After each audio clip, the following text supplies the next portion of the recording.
Hello from the AO North America, the Hand Education Committee. My name is Emil Dionysian. I'll be moderating for the today's AO Trauma Hand North America online series of the Case Fireside. Today's topic is a PIP, or proximal interphalangeal joint fracture dislocations. Our chairman for the committee is Marco Rizzo, who oversees this committee.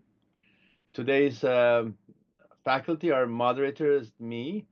Our sage is Dr. Hill Hastings, who is the professor emeritus from the Indiana Ant Center, now currently at Telluride, Colorado. And our faculty would be Neil Harness from Kaiser Permanente, one of my colleagues.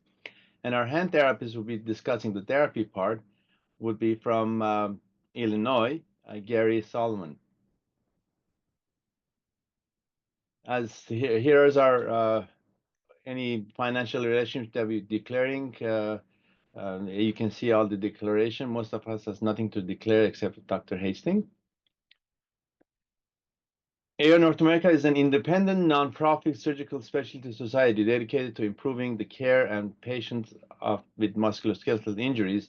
It does not endorse or nor promote any specific product or services or any commercial entities. The equipment used or shown in this course is for demonstrations and teaching purposes only, with the intent to enhance the learning experience. So today's agenda, we start with the welcome remarks as we are doing now. Then I will present a case with the general overview of the topic. Then a specific area with our sage, Dr. Hastings, will present how I do it section and some lessons that he's learned over the many years of doing this. We'll have Dr. Harness present an overview again with some challenging case with complications. And of course, we'll go over the therapy. And towards the end, we'll have a case discussion with panelists. And depending on how much time allows, we'll do more question and answers. And then we'll have the closing remarks. So the learning objectives at the end of this series, a key thing is to identify radiographic indications for the surgical procedures being discussed, specifically now as a PIP fracture dislocation, to understand and identify the criteria required for the indication of the procedures, and define appropriate surgical anatomy and the surgical steps needed to execute the procedures. Recognize the possible pitfalls, develop strategies to avoid them, and review pertinent literature. Just to plug in, we have more webinars coming up. February 5th, we have phalangeal fractures as part of this series. Then May 7th, another webinar for complex distal radius fractures. We have online series with sages. The February 20th will be flexor tendon injuries.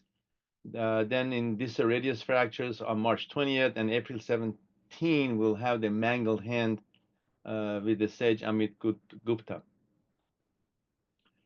So again, another plug for upcoming hand courses.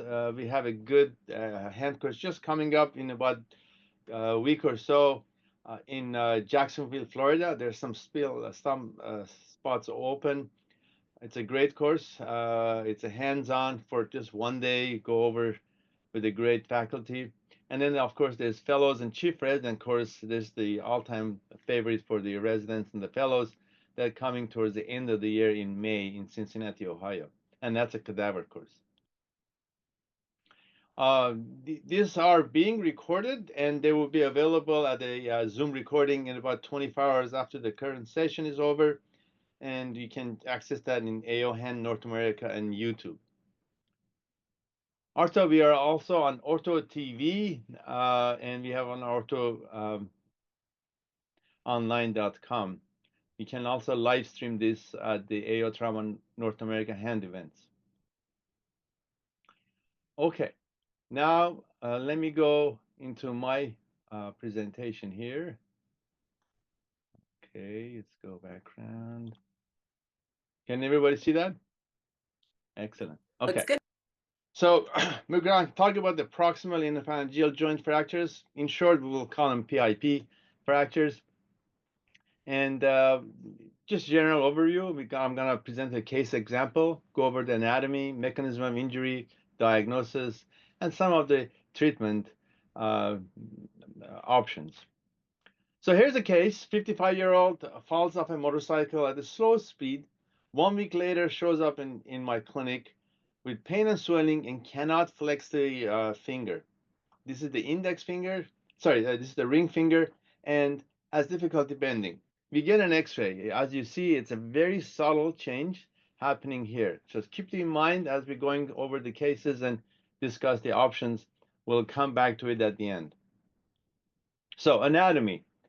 The PIP joint has a very complex anatomy in terms of their ligaments, and there is a whole tendon sheet that holds it in place, the flexor tendon sheet, the extensor system, and then what it actually creates is a box with a volar plate in the lower part of the box and the collateral ligament on the sides. This kind of create a solid box. So in order to dislocate, you have to do more than just one part of the box has to be broken. I always say it's like a banana. You cannot break a banana only just one side being broken. So in terms of PIP injuries, you can have a dorsal fracture dislocation, we can have a volar fracture dislocation, or we have a comminuted fracture, which is not a classic dislocation, but we call it a pylon fracture. In terms of the classic fracture dislocation, basically there are two commons. There are the dorsal and the volar. The volar is much more rarer, but the dorsal is pretty common, as you see in this picture. So in terms of volar fracture dislocation, there's not much major written on this other than a few articles. The one that really went over is way back with showed that the surgery with either ORF or pinning, they end up usually with some significant flexion contractures. In most of the time, volar fracture dislocation is the central slip that evulses, either breaks or evulses off the base of the middle phalanx. And if it's not reduced, it requires reduction. If it can be reduced, you can treat them as a boutonniere injury, acute boutonniere injuries, and hold them in splint. So in a case of an ORIF, because a significant part of the joint was taken out with the evulsion fracture, and this is a technique of plating and kind of a buttress plating on top with a K-wire to hold it temporarily. Now let's talk about the dorsal fracture dislocation, which is the crux of this course. And they're basically been classified by Eaton with the Eaton type 1, which is just a dorsal sprain, so to speak, with a hyperextension. Type 2 is actually dislocation. And the type 3 is which a fracture dislocation. And the question is how much of the joint is involved in the fracture. A sub-classification of Eaton is the basically if it's only 15%, that's basically it's not much of a problem. As once it's reduced, you can start early range of motion, and then there's the 30%, and then up to 40%, and then 50%. Above 50%, it becomes very difficult to deal with this. So let's look at the deforming forces. Of course, the extensor tendon is pulling it up. Dorsally, the flexor digitorum superficialis is making the finger flex down slightly, and the volar plate is holding on the volar fragment. And in this causes problem because ideally you like to, when you flex, you want to glide the joint.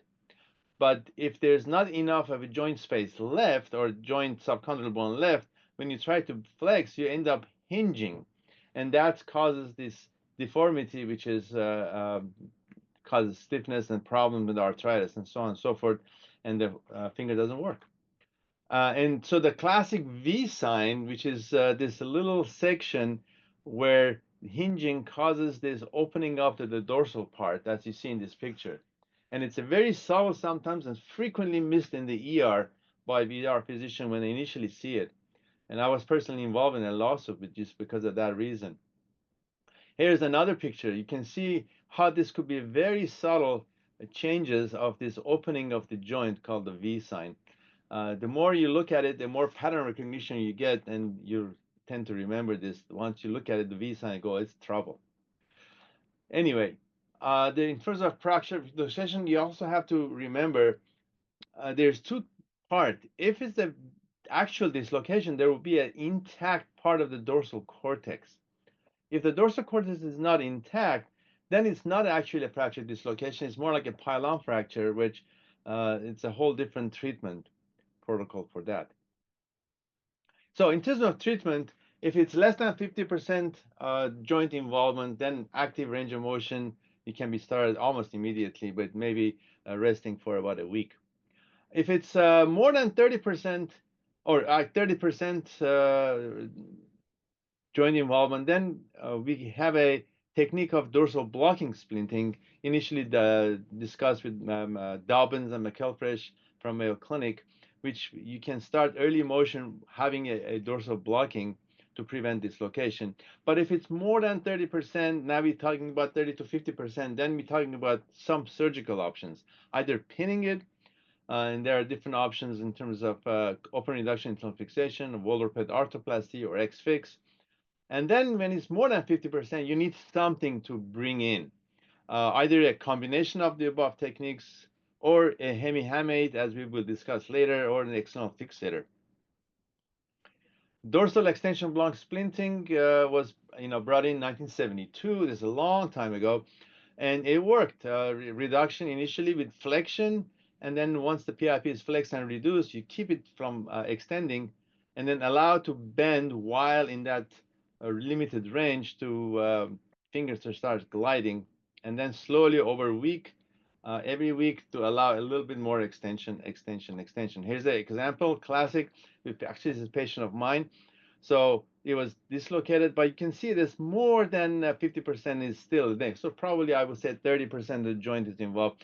This is a perfect case for a dorsal block splinting. By flexion, it reduces very nicely. You see there's no V sign.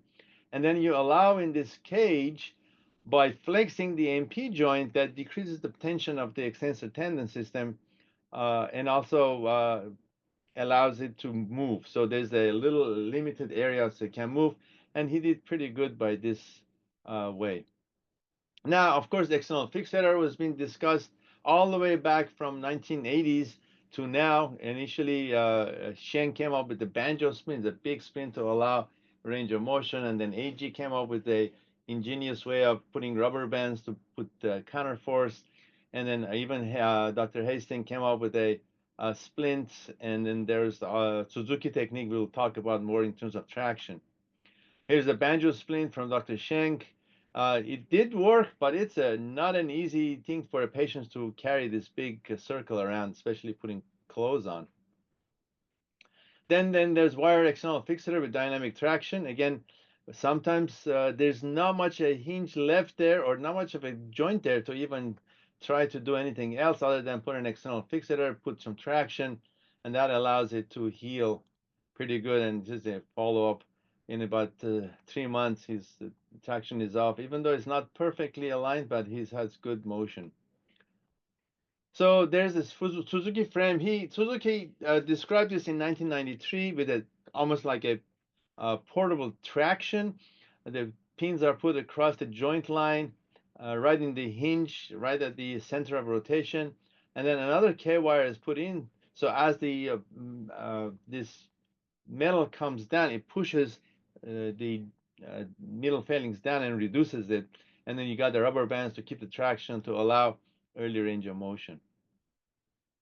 PIP joint, AG came up with this initial system of counterforce and torque devices, and now he's got it commercially available systems like PIP Fix, which allows it again to hold this torque system and put it in place. But these are only really work for smaller fragments. There's a dorsal blocking splint, where once you reduce it, allows the dorsal blocking splint or a pin to go in the condyle of the proximal phalanx. This way, you would preventing from dorsally dislocating the fracture. The problem, of course, is that it's hard to start early range of motion with the pin in place because the pin is spears through the extensor tendon, and it's not allows it to really flex and do early range of motion. But that has been explained or published on this. And then, of course, there's the open reduction internal fixation and the option of volar arthroplasty or hemihamate reconstruction once we are opening the joint. Once we open the joint, The classic opening is a shotgun technique where we allow the finger to go completely parallel and by hyperextension. This allows it to actually see the joint well, and you see what to do. We can decide to bring these fragments up and put a screw or plate, or do a hemi-hamate. Here's an example. Again, 15-year-old was hit by a ball in water polo. Very subtle. It's just you have that V sign and it's dislocated. This we tried to open it up and put a little small plate with screws. I tried to put just the screws, but you need a little bit more stability. There were too many combinations to just do the screws. Of course, he 9 months later, he was left with some 25 degrees of flexion contracture, but he's happy. He can flex and go back to his water polo.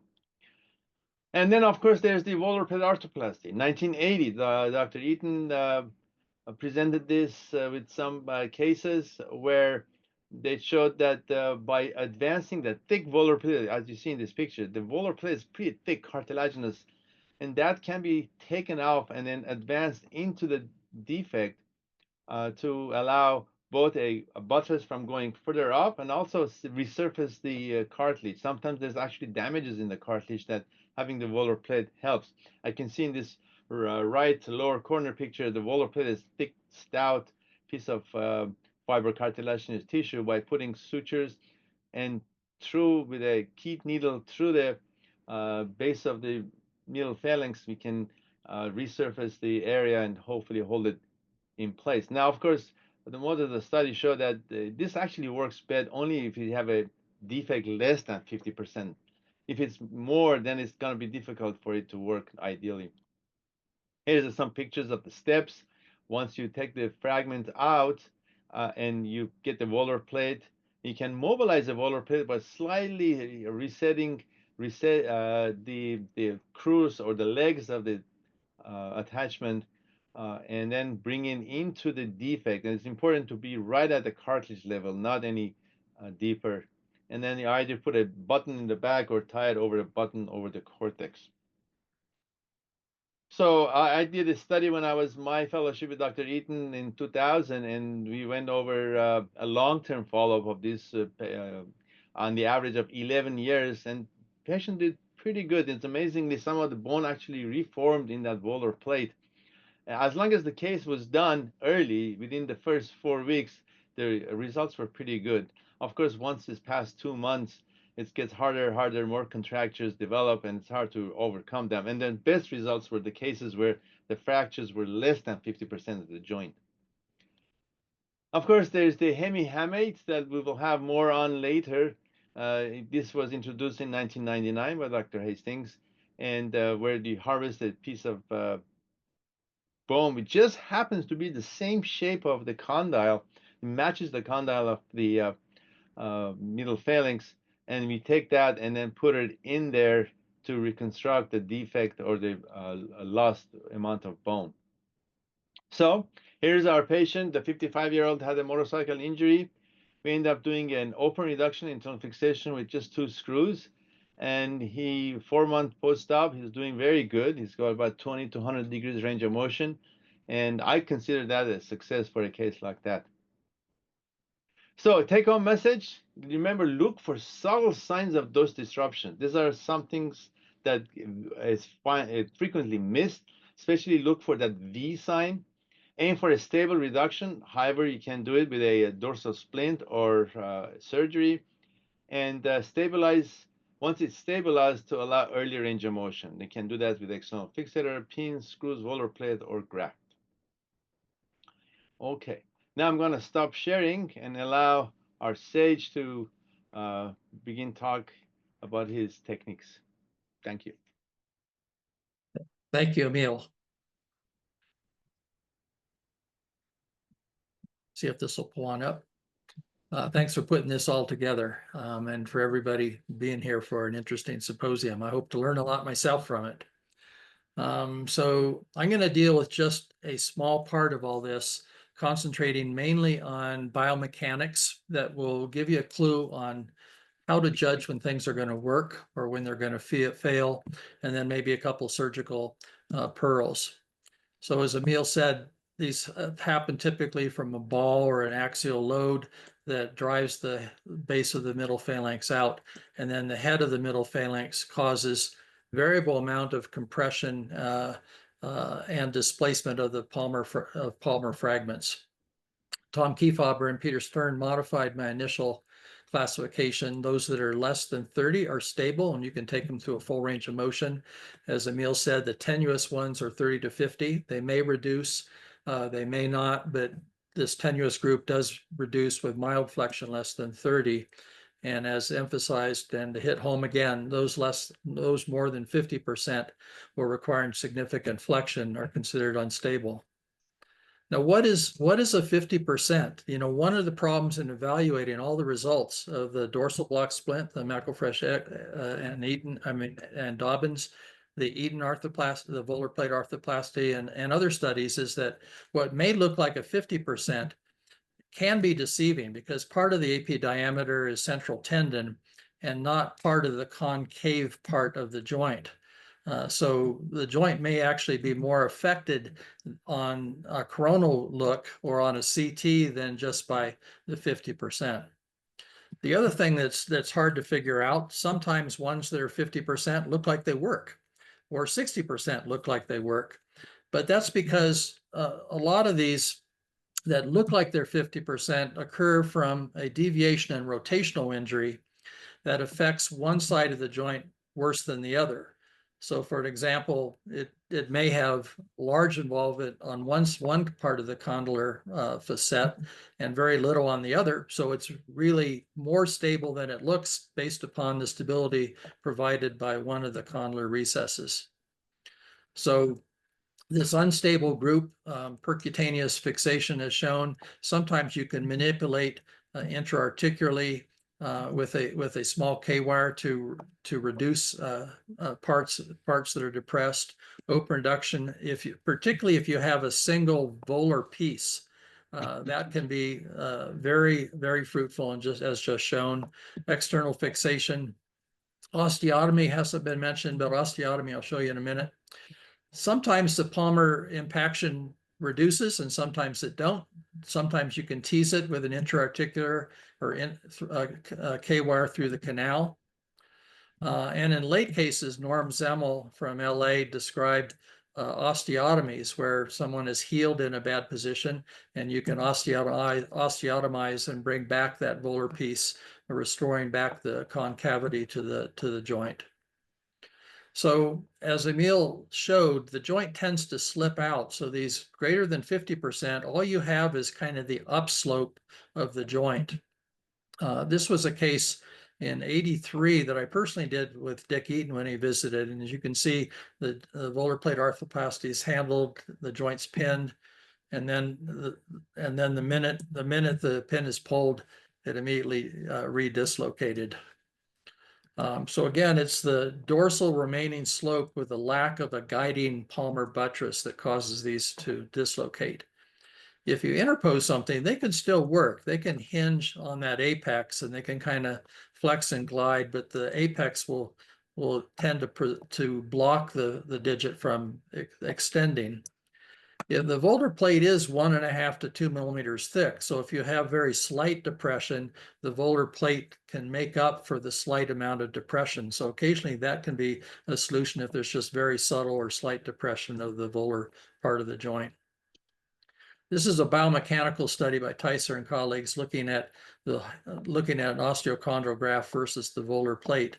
And what they found is that that osteochondral graft can stabilize it through a full range of motion, but the volar plate arthroplasty required accepting or creating a flexion contracture so that it remains stable. And probably it's even not quite as ideal as it's shown here because the study didn't really axially load these joints. So way back some 20-something years ago, Ward Hamlet and I looked at what factors might create stability or instability, and also whether the presumed collaterals offered any stability to the joint. So this is in a nutshell what we did. We just incised between the proper collateral and the accessory collateral. And as Emil showed us, you can take a little divot away and it's totally stable. And in fact, you can excise up to 30% and it's totally stable up to 30%. And then you get up to 50 and yeah, it's stable as you extend it, but then as you flex the joint, it just tends to cave in, as Emil emphasized, into this defect. So in real time, this is kind of what it looks like when it presents to you. As you extend, as the joint comes up and out, it suddenly pops out into a dislocated position, and then it just hinges upon that volar defect. So we found that basically up to 42% of the joint gone, the joint in fact was stable in all positions. And if you look at McElfresh and Dobbins' study, they didn't really classify the percentage of articular involvement. But if you get a late case, if you just release the collateral so that it'll come back down into position, if it's 40% or less, it's going to be stable. And then beyond that, it requires increasing amount of flexion. And when you get up to 60%, it's going to be unstable, even in severe flexion. Collaterals don't provide any dorsal volar stability. So with them intact, cut, or cut and the finger dislocated, they were equally stable or equally unstable. Bruce Steinberg was very instrumental in kind of working out the details of the hamate in the lab with me, looking at taking the dorsal hamate and rotating it around into position for that. As you see here, here's a defect that we've created, and here's an axial or coronal view looking at the hamate and the middle phalanx, showing similar bicondylar facets, and then here's the graft in position. So it restores stability. You don't need additional fixation. You can begin early motion. So the surfaces are similar. They're not identical. They are similar, and that's what lends this donor source as a solution. The graft's big enough that you can fix it with screws, and it's convenient because it's locally available.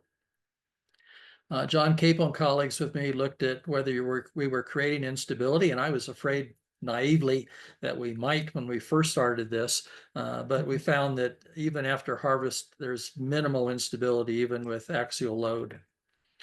So the indications are for these comminuted unstable ones, too comminuted to fix, and all too often it's neglected or chronic ones that present to your office.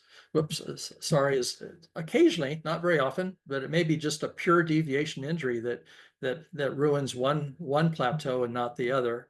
And then I think all of us will find that we're faced at times with cases that have just failed other treatment methods. Contraindications, I don't know. They almost always have injury to the head of the proximal phalanx. And does this preclude using it? Not necessarily, but it does long-term maybe increase the chance, well, it does increase the chance of some radiographic arthritic change if it's really severe. And obviously you need good soft tissues, and it does, as Gary's going to show us, it does require a cooperative patient. So that's part of the game plan. Here's a patient that had been chronically riding on the dorsal part of the head of the proximal phalanx. And here's the graft applied, and then the joint functioning with the graft in position. So even a late case like this sometimes can work. This was a case that came to one of my partners almost, 7 months out. And at first look, it looked like it was going to be too arthritic to really work. If you look at this lateral x-ray, it looks pretty ratty. It doesn't look very good.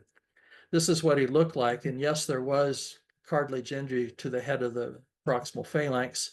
Here's his graft, and then here's the graft in position. There can be perfect matches, imperfect matches, and this is probably one of the better ones. And then here he is at 8 weeks after surgery. This is not too unusual. It's pretty easy to get normal flexion, and it is harder to get full extension, particularly if you're protecting the volar plate repair afterwards. I don't have experience with hemi replacements, but here's an example, and you'll find some in the literature, where the head of the proximal phalanx is really arthritic, and then handled by hemiarthroplasty combined with a hemi-hamate. And in this case, published in May of 22, a good 12-year follow-up. Couple tips I'll give you It is important to look at the AP diameter of the opposite hand equal digit. That gives you a clue for how big the graft needs to be. I used to measure the donor requirements by a ruler, but now I use just a number of small osteotomes that I just put up. And that osteotome serves as a guide for estimating the size. And then you draw it out on the dorsal aspect of the hamate. It almost always is the entire width of the hamate. It's fine to take the entire width. I also take out a wedge of bone proximally, and that's based on, like a lot of what we do, one time something happening when the graft just extruded up to the ceiling. So this decompresses the forces when you cut. I'll show in a minute. So the angle cut is really important. And the way to do that is to remove the dorsal base of the fourth and fifth metacarpals. And that gives you good access to the joint. It's a fiddly operation, so it takes a little bit of work and effort to get it to fit properly. It does survive, I think, because it's cancellous and it's sizable, you can fix it. And very importantly, as I'll emphasize later, you need to correct the shear forces that lead to cartilage disruption. Early on, my attempts to make this coronal cut were through osteotomes, like these curved osteotomes, but it's so much easier just to remove the dorsal base of 4 and 5. It doesn't articulate anyway. It doesn't create any stability changes. So you might be tempted to cut it from proximal to distal, but it's much, much better to cut inside the joint, going in a deeper path as you go proximally. So here's just a drawing I made just of where, if you took it like this, which is real easy outside the joint, and then you put it in, it's going to match like this, and it won't really restore the concavity. If you cut it like this, yes, then when you put the graft in, it automatically recreates that concavity that you want. You can also, I used to prepare the defect first, but I learned to do it later. You can also modify the defect a little bit obliquely, and that also favors tipping of the graft. And then lastly, if you have the option of leaving a little hinge or a little buttress distally, the graft just keys into a very stable way. It's easy to fix it with a 0.28 K wire, and the core diameter of a 1.5 screw is 0.028 basically. So that serves as a core drill for a later 1.5 screw. We do over drill the graft, so you get a lag technique. And at times you may have enough room to put in a larger 1.3 millimeter screw. The larger the defect, the more difficult it is. And that's because the hamate, while it's similar, has a larger radius of curvature than the base of the middle phalanx. And so it'll lead to a flatter joint just because it has a larger radius of curvature. So the larger the defect, the more important it is that you accentuate the tip of the graft so it restores that palmar buttress properly. Otherwise, it'll create a flat joint that just wants to shift or shear dorsally and palmarly. There are a few times, I think only 5 or 6 times in my career, where I had to use a buttressing plate. One option might be if you have a little void that doesn't create as much stability. Another option is when you have like a 60 or 80% involvement, you may not have enough bone dorsally to hold those screws without them toggling. And a little buttress plate like Emil has shown us works really well in that situation. So this is a hockey player, and this is his 8-week follow-up, and this is not too unusual. Gary can show us how to get out of this flexion contracture, but he was happy. If you keep your fixation proximal, that's the best bone, number 1. Number 2, it allows you to resect this bony prominence after you put the graft in. So that's helpful. If you look at x-rays and even ones in this talk, you'll see that there's an apparent articular step off bony wise, but if you've been in surgery yourself, you know the cartilage matches up perfectly because the hamate has thicker cartilage than the cartilage at the base of the middle phalanx. The volar plate's easy to repair. It's very robust on the lateral margins, and there's always the accessory collateral ligament insertion that you can repair it to. You just need to be wary of the digital nerve, identify it, look at it, protect it while you put these sutures in. And then I usually do reflect the retinaculum between A2 and A4 pulleys deep to the tendons on closure.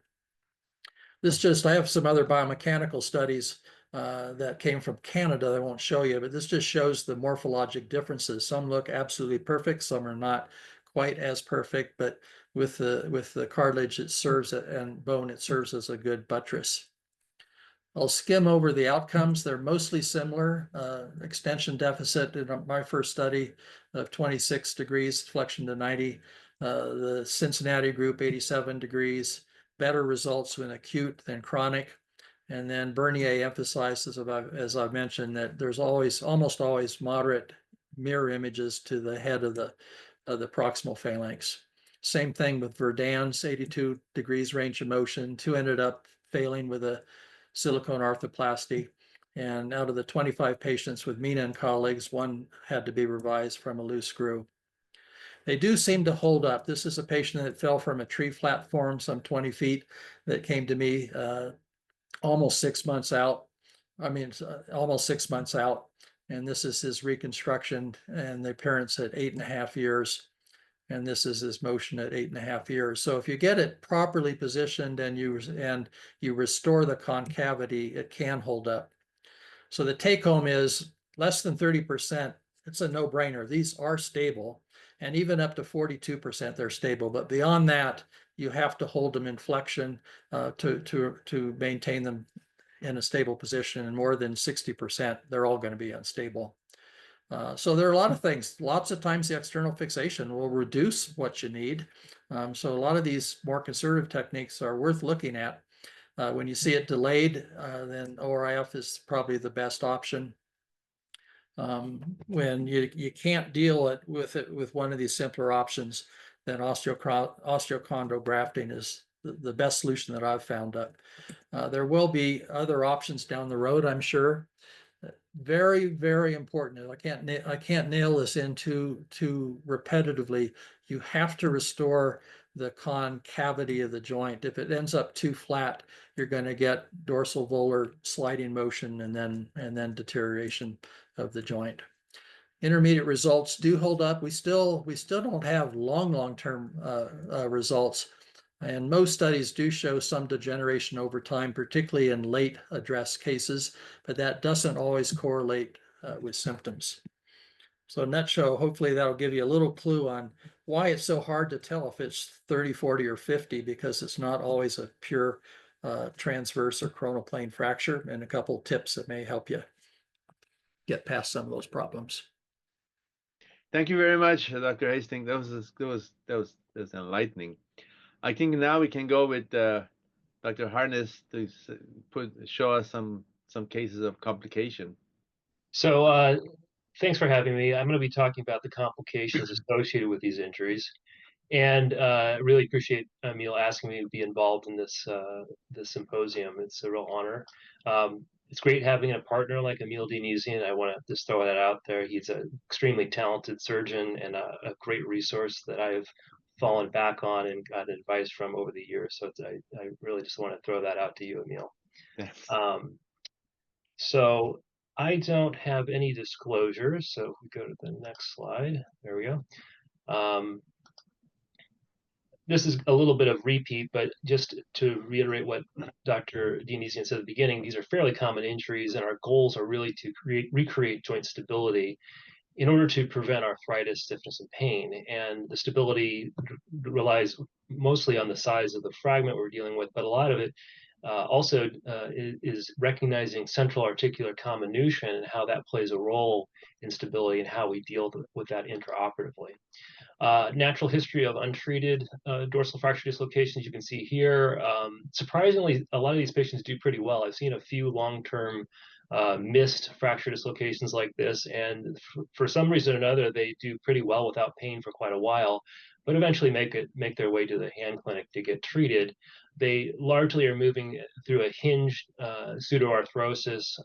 They eventually develop, post-traumatic arthritis, pain, and stiffness. So it's better to get to these early. And again, I won't belabor this point, but again, anything over 50% is going to be unstable and need to be treated. The classic V sign you hear, this patient was trying, I think they were trying to treat this patient with a dorsal block splint, and the articular involvement is clearly at least 50%. I think we've seen this graph in the past also. The take-home message here is that there are a number of different treatment options, but if you look at the research out there, none of them have really been shown to be better than another. I would just state that volar plate arthroplasty really has a pretty narrow window of use, between 30 and 50%. Anything over that, you're going to start to develop a flexion contracture. Splinting again is down in the under 30% range. That leaves ORF and external fixation for most of our fractures that need to be treated operatively, and then hemi-hamate for those involving more than 50% or upwards of 80%. I prefer ORF when I can. If it's a simple fragment. If it's easy to fix with screws, that's great. I can get them moving early and things can go well. I can prevent the stiffness and post-traumatic arthritis that we see with a lot of these. These are just a few examples of the ways I've been treating these with volar screws. Also, a little mini plate volarly can be used to buttress the fragments. And then on the far right, this is not one I've done, but reports have been put out there on placing screws from dorsal to volar and fixing these volar rim fragments. So this is the first case I just want to share with you guys. This is a patient of mine I treated years ago, 50-year-old female. She was a sign language interpreter. She had twisted her finger. She had a fracture dislocation of the ring finger PIP joint. She presented with pain and limited motion in these x-rays. And what I want to point out, and is important to realize on this x-ray, is that you look at the x-ray and sure enough, there's a dorsal fracture dislocation. You can see a V sign, but there's a lot of central articular depression, and the volar fragment, which we'll see in the next slide, is very thin and not very stout. And in the coronal plane, there is coronal malalignment. And I think that is an indicator that the central depression is a larger component to this fracture and may need to be dealt with intraoperatively in an alternative way than just screws alone. You can see here in this blown up view, this fracture, it involves at least 60, if not 70% of the articular surface. And I think that was something I did not appreciate as much as I should have when I fixed this. I ended up doing the classic shotgun approach. You can see there's not a lot of dorsal rim left there. Screw fixation with a few mini screws. Thought I was good, concentric reduction, but the patient came back at 2 weeks and is seen by a PA, gets these x-rays and says, go off to therapy, you're going to be fine. That's the first mistake. This is not a true lateral. And I would venture to say that at this point in time, this was already collapsing and failing. And I wasn't aware of it until she came back to see me a couple weeks after that. And sure enough, we have pretty classic redislocation, subluxation, and collapse of the fracture with prominent screws. Now, what do we do at this point? Well, there's a spectrum of options all the way from observation to silicone joint arthroplasty. We're not going to just observe this. I don't think that's the right answer. And closed reduction in casting or closed reduction dorsal lock pinning, I don't think is going to be possible this far out at 4 weeks due to scar tissue formation. Revision ORF or revision ORF with external fixation, I think is likely going to fail. I think the bone stock is not adequate. It failed once. Why would it work again? Volar plate arthroplasty is contraindicated, or at least relatively contraindicated, with the extensive involvement of the articular surface. At least with hemi-hamate reconstruction and silicone joint arthroplasty. And I think my take on this is to restore the bony anatomy and articular cartilage with a hemi-hamate is the go-to in this situation. And this is a blown up kind of zoomed in view of the articular alignment. And just like Dr. Hastings mentioned, you might think on lateral view on the x-ray that the fragment is not aligned appropriately, yet the cartilage thickness of the base of the hamate is thicker than that of the native middle phalanx, which gives you this false sense that there's malalignment based on this cortical alignment. So you have to just trust your intraoperative alignment rather than the x-ray. This patient did really well, actually. She came back at a year. The bone graft incorporated nicely. She had a concentric joint motion from 0 to 95 degrees, but she had a DIP joint contracture. And that's another one of these complications that can occur with these fracture dislocations is they do well at the PIP joint, but they end up getting stiff at the DIP. She tried forever to get motion back. Nothing worked. Therapy wasn't working, and we ended up doing a tenolysis at 2 years, which gained her a modest amount of motion, maybe 10 degrees. So not ideal. So just this is not one of my best outcomes. I think the hemi-hamate reconstruction turned out great, but overall, for a sign language interpreter, I really wanted to get her better motion. This is a 27-year-old male. It was a motorcycle accident. He had an open tuft fracture along with a dorsal fracture dislocation of the base of the middle phalanx. And you can see that there's significant articular comminution and compression at the base of the middle phalanx. And so in this case, I wanted to try to do something more than just screws to maintain alignment. And I went with an old technique using dental wire and a cerclage wire technique to compress the central fragments together and maintain position. And this actually did very well, but he came back 14 months post-op and he had increasing pain. His motion was still pretty good, but he had crepitation that you could even feel with passive range of motion. And for pain relief, I offered him an arthrodesis. He agreed initially, but then canceled surgery. And last visit was in 2018. He never returned.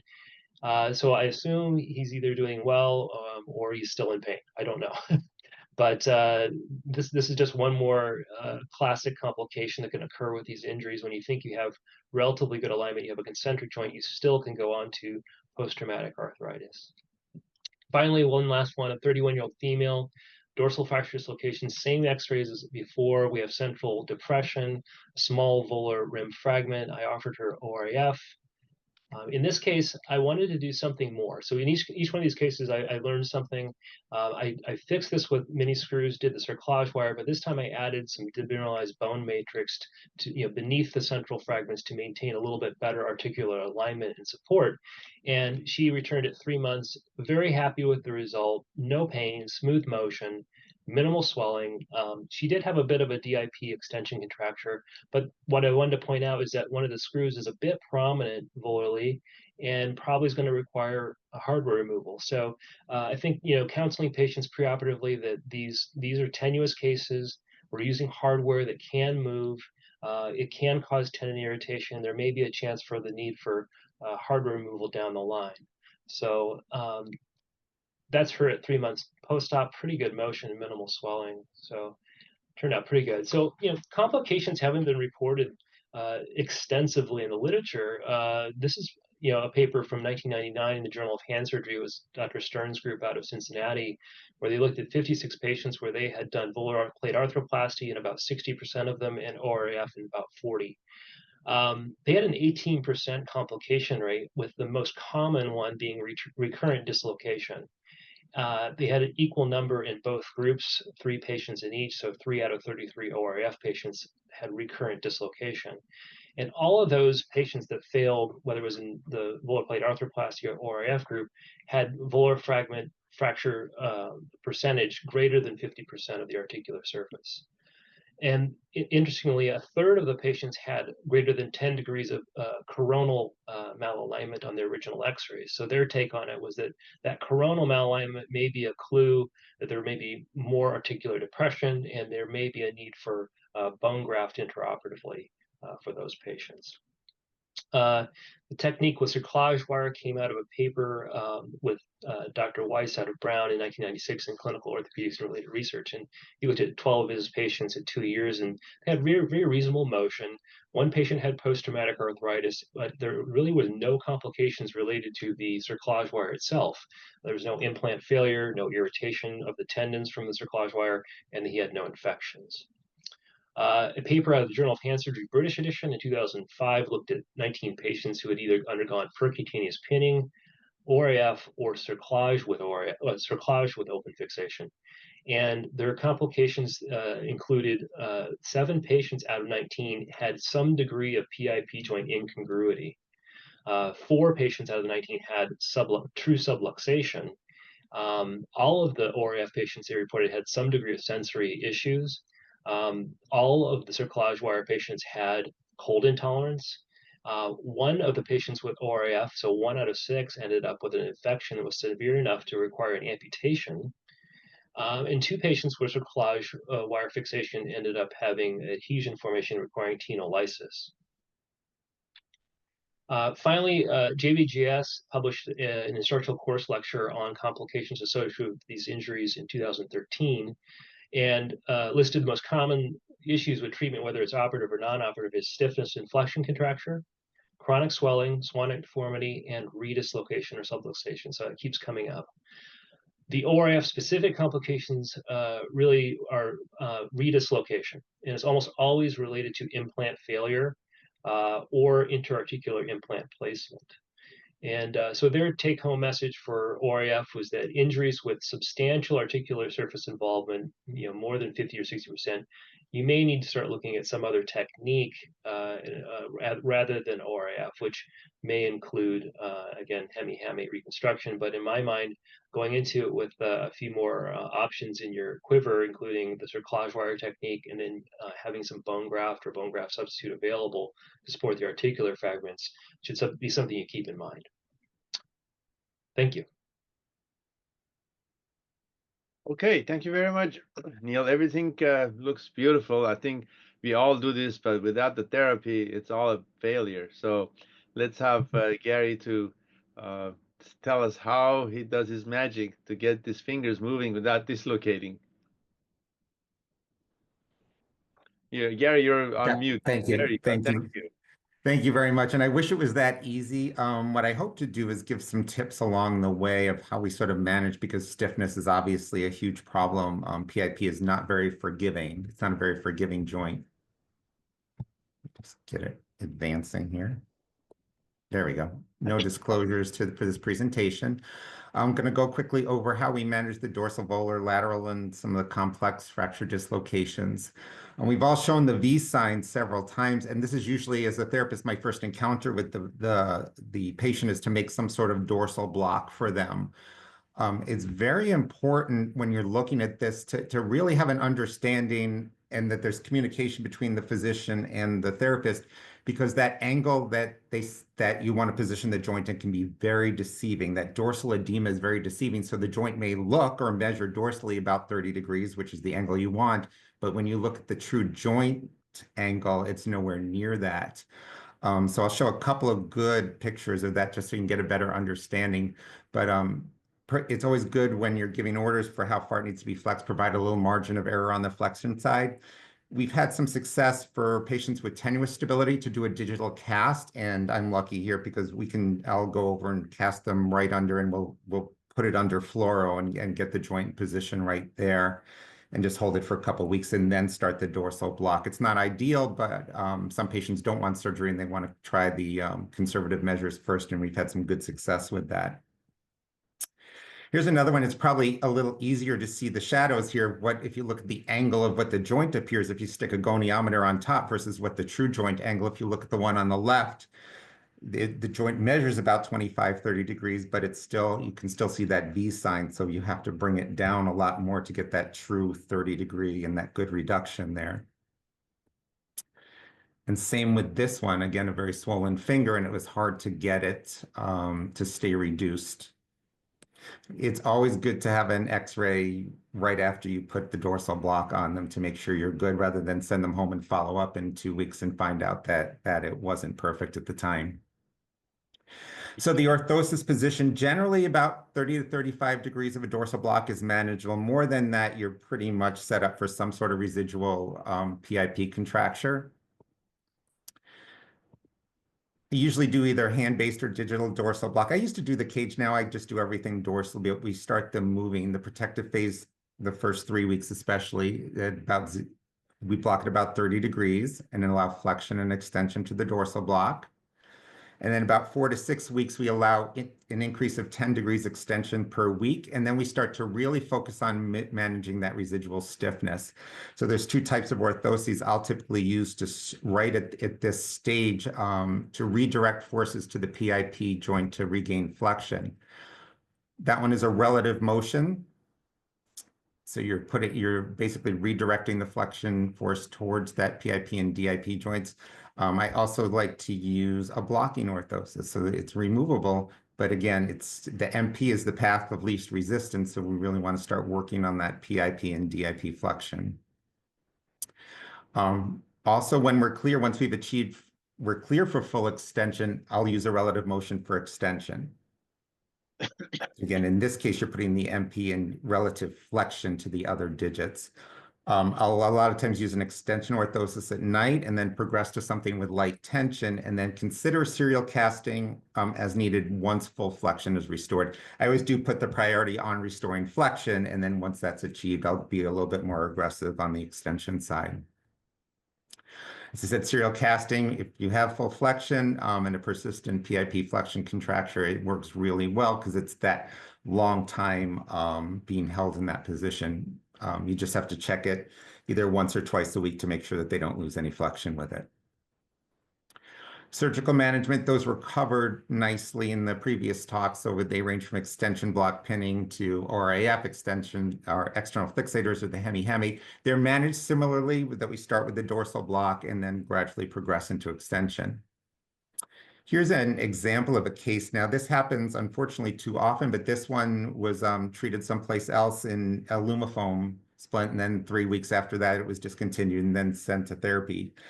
Red flags, and I've seen this almost every time, it's very painful with extension and daily activity. And that's sort of a red flag because these patients usually after a few weeks pain isn't necessarily the problem. Stiffness is the problem, but pain isn't so much the problem when they start moving. So I sort of nudged him towards seeing a hand surgeon, and this was his x-ray. He was fracture dislocation. There's his post-op picture. Again, he's now like 4 or 5 weeks out, but we started the comfortable range into flexion with the extension block. At 2 weeks, I started adding the relative motion for flexion. He already had a flexion contracture there at his PIP, so I didn't really worry too much about him, overextending the joint. At 3.5 weeks, you can see it's getting better, but that extension is still very limited, about 30 to 45 degrees. So then I started working in the other direction a little bit more with the relative motion for extension and a static night splint. At 5 weeks, we're getting close, just did some end range for flexion. And at 6.5 weeks, he was very, very close, 10 to 15 degrees of extension and full flexion. So you can still get them even late and make significant progress. I think one of the keys is using those orthoses to facilitate the active motion at the PIP joint and sort of redistribute those forces. So volar dislocations with the central slip disruption and also that dorsal lip fracture of the middle phalanx. As was talked about before, we'll either do a circumferential splint or a cast. If we're treating conservatively, the timing of immobilization can vary. I do like to do whatever I'm doing with Coban underneath. I like circumferential pressure over it. I like to do these little Coban sleeves, at least to control the edema while the joint is immobilized and the DIP free so they can start moving that. A lot of times the joint is pinned, but whatever the fixation method there is, when we're clear to move, it's the opposite direction. So I'll make them a little template so they know how far to start moving. And I'll just make it usually out of a lumifoam so I can measure how far I want them to go safely. Usually we start with a 30-degree arc and then add about 10 to 15 degree per week as long as there's no extension lag. After about 2 weeks with the template, I'll start to do those other orthoses such as a relative motion or blocking to restore the flexion, and then advance to passive motion and eventually to some sort of static progressive or dynamic type splinting, which is almost, with these, I would say almost always I end up making something to restore that motion. And then lastly, lateral, which we haven't talked about too much, but it's these, the complete lateral disruption in the volar plate involvement where you need to protect the volar plate as well because of that condylar fracture. We're moving these a lot faster because the surgeons use the internal brace now for the lateral side, but and that lets us start moving them a little early. If there is lateral insufficiency, we use buddy straps a lot, taping towards the injured side, but that does not work well for an index finger or radial collateral or a small finger ulnar collateral, or a small finger in general, because small finger and ring finger don't line up well a lot of times at the joint level. So there are these PIP hinges that I like to use just to give a little bit extra lateral stability. If there is lateral insufficiency, it's always good to start moving with the fingers together at once before individual, and then always protect against that lateral stress during ADLs. And then we see a lot of these now, the traction frame. So I'll kind of walk you through the process with these as far as rehab. It's really important. Sometimes, as many times as they've heard from the surgeon that they need to start moving, the patients are many are afraid to start moving with the pin sticking out of their finger. So it takes a lot of coaching and a lot of letting them understand that this is made to move, and that it's very important in this phase that they start moving to start remodeling the joint. So we start early right away with early motion as much as is comfortable. Here's a nice example. This is 3 weeks with the fixator out. You can see that a couple things you see is that MP hyperextension and hyperflexion when they try to make a fist. So that's usually a good place to add a relative motion splint to block those motions. And that's what I did. I added it at 4.5 weeks. And at 5.5 weeks, this was the motion. So I never saw him again after that. He was basically went to home program and discharge. Here's one more. This is a ball injury. Same thing. This is the post-op. That's not a great picture there. It's after the fixator was removed. This is 7 weeks post-op, was almost perfect. And again, the orthoses I use to restore motion, relative motion for PIP flexion, I think is extremely important to redirect that force. And then usually about the 5 to 6 week mark, I'm looking at light flexion strapping and something at night to hold them in extension at night. I think the way I try to balance it is flexion during the day as much as possible and extension at night if I can get away with doing that, because that creates that nice balance. So I'm able to work both ways at the same time. So how do I make those decisions? The first thing I'll try to ask them to do is make a claw or make a hook fist. If they have trouble maintaining the MPs in extension, I like to go to the blocking orthosis, which is on the left. If they're making a composite fist, as the picture on the right is, and they're hyperflexing, then I'll go to that relative motion again to redirect the force. If the joint stiffness isn't resolving, I'm pretty quick 5, 6 weeks to go to something either dynamic or static progressive. And then the extension that my algorithm is usually something at night, just static to start with, along with relative motion. And then the LMDs are a nice adjunct during the day. And then once flexion's restored and there's still if there's a residual extension loss, I think serial casting can work very, very well if the patient understands that they're just going to be in a cast for a few more weeks full time. So the keys to success are always to protect the compromised structures and be careful with that dorsal block angle. Always see if you can see it under X-ray, get X-rays right away, or if you can even form it under and fluoro at the same time, that's even better. Early edema control, early motion is key as much as the stability permits. You want to progress gradually and address residual stiffness when the joint stability permits, and waiting to see what happens is not usually a good strategy for success with these patients. And then I like to use orthoses a lot to redirect the active forces to the PIP joint. Thank you.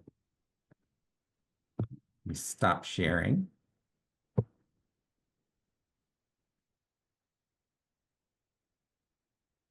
Okay. I see there are some questions. One question is, Dr. Hastings, when you do a hemi-hamid arthroplasty, can you explain exactly what your post-op protocol is? When do you, what kind of dressing you put on? How do you start moving, and how aggressive are you with the motion? Is it active? Is it passive, or both? That's a great question. Thank you.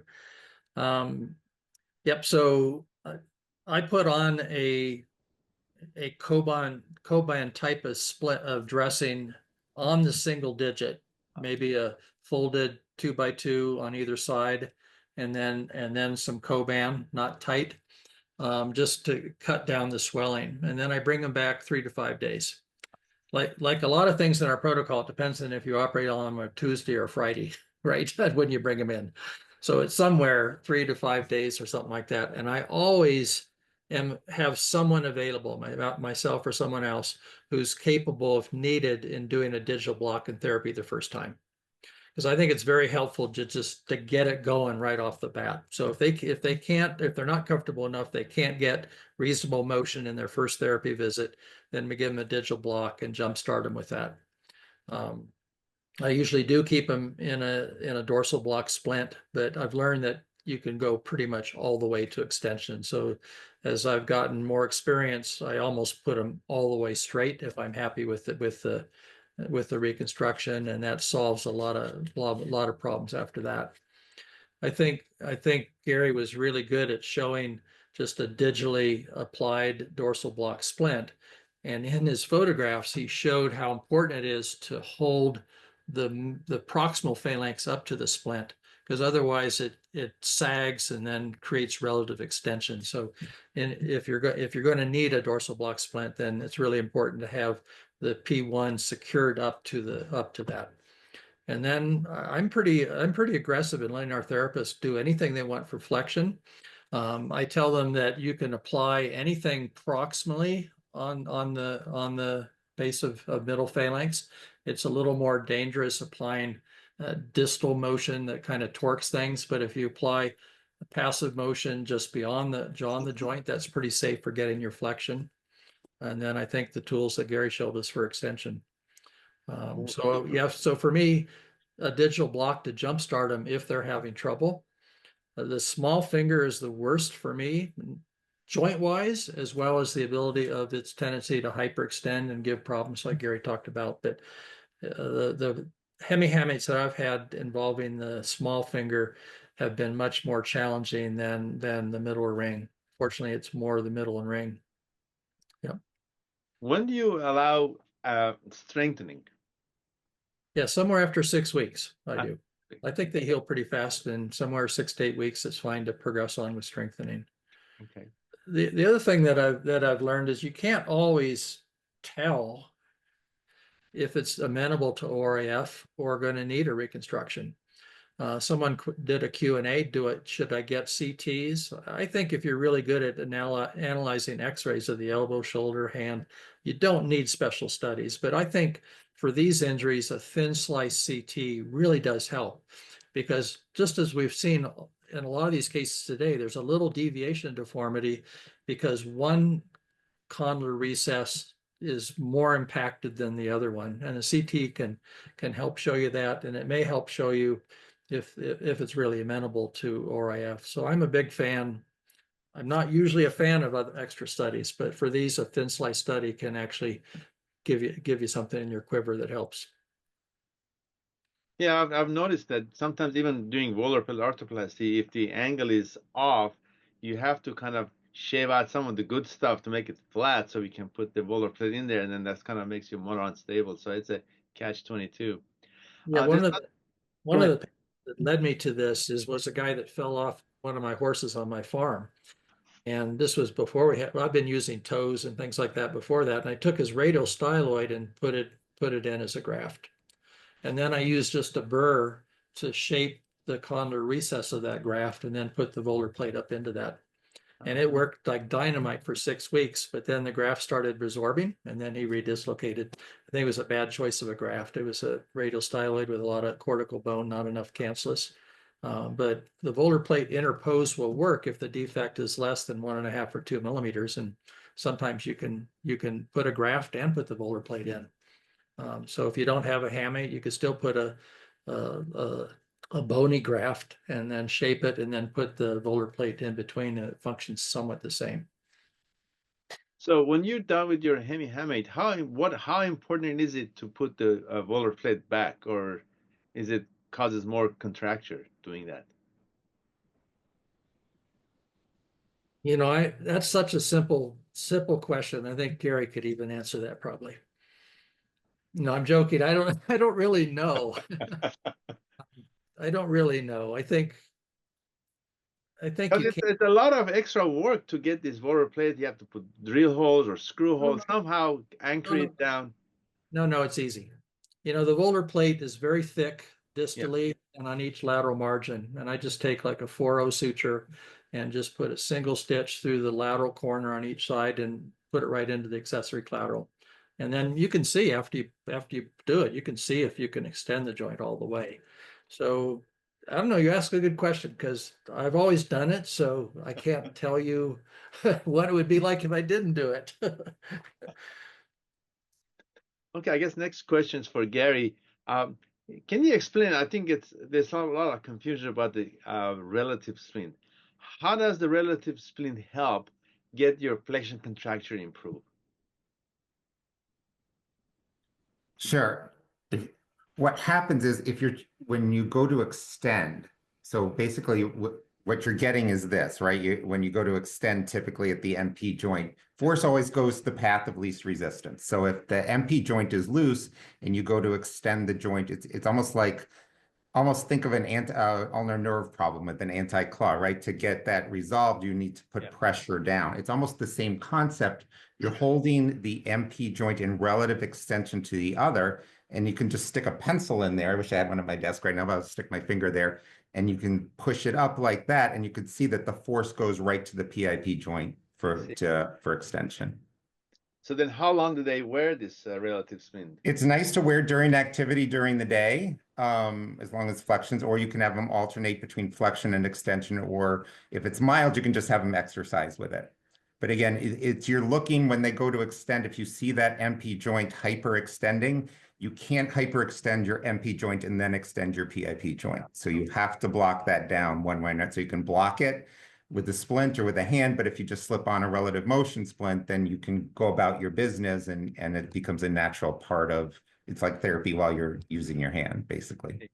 And can you use the relative motion for border digits? I think most of the one I've Yes, seen is the right. ring. Border digits are fine. You just have to have the index and middle, the index and the small in the same direction. So then it rests around there. If it's a interior digit, then you can do a single digit one.